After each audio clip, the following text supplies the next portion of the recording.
Hi, Empath Tribe.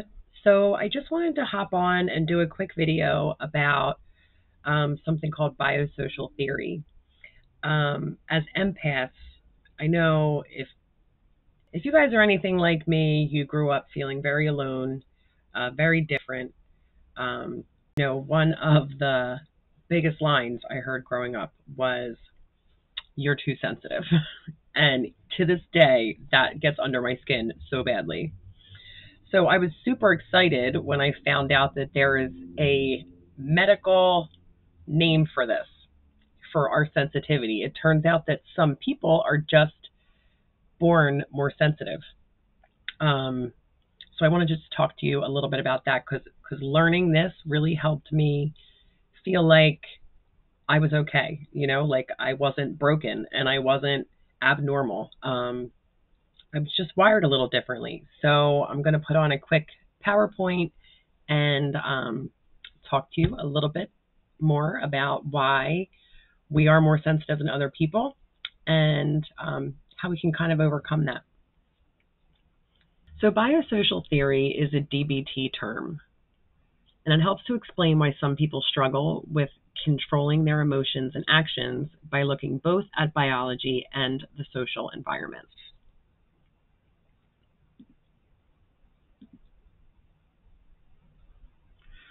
So first, we're going to talk about the bio part of biosocial theory. The bio part asserts that some people are just born more sensitive to emotional stimuli than others. If you are one of these people, you may feel emotions more frequently than others, feel like your emotions come out of nowhere and sometimes for no reason, feel emotions more strongly than others, have a hard time returning to your baseline after experiencing an intense emotion.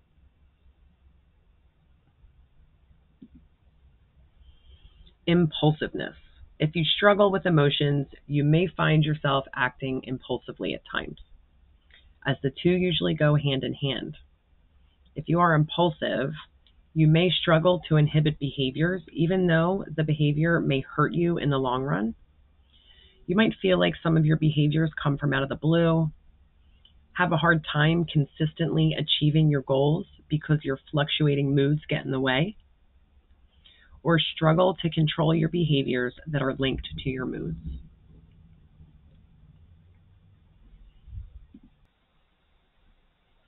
So, emotional sensitivity. It really can be a relief to know that there is nothing wrong with you.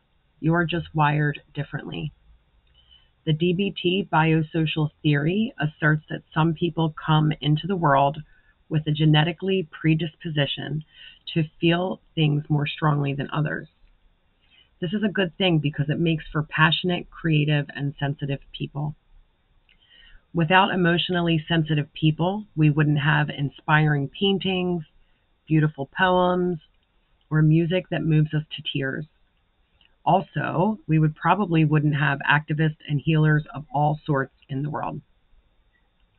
Biosocial theory helps relieve the shame and isolation you may feel if you react to being an emotionally sensitive or impulsive person. The social part of DBT biosocial theory looks at the influence environment plays in shaping one's experience of emotions. Growing up in an invalidating environment is a key factor that negatively influences people who are wired to feel things differently.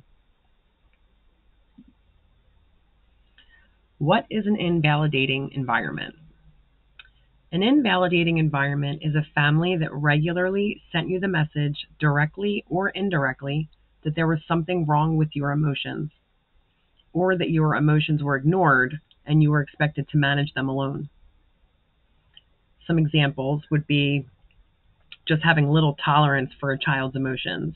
So saying things like, "You are the only one who's upset over this, so stop crying," or "You are too sensitive," or "Get thicker skin." Communicating to the child that his emotions are inappropriate, such as ignoring the child crying, or saying things like, "Stop being such a baby." Not helping the child deal with emotion or show them how to. We're telling a child that some emotions are wrong, bad, or stupid, even if you're joking. When your emotions are repeatedly invalidated when you're young, you learn to mistrust your feelings and to judge them as being bad or wrong. You also learn to escalate or intensify your emotions to get help because you got the message growing up that unless you get really, really upset or really angry, others just won't respond to you. Biosocial theory in DBT is not meant to blame parents and caregivers who are doing the best that they can. A parent may not know how to validate a child's emotions because they never received validation themselves.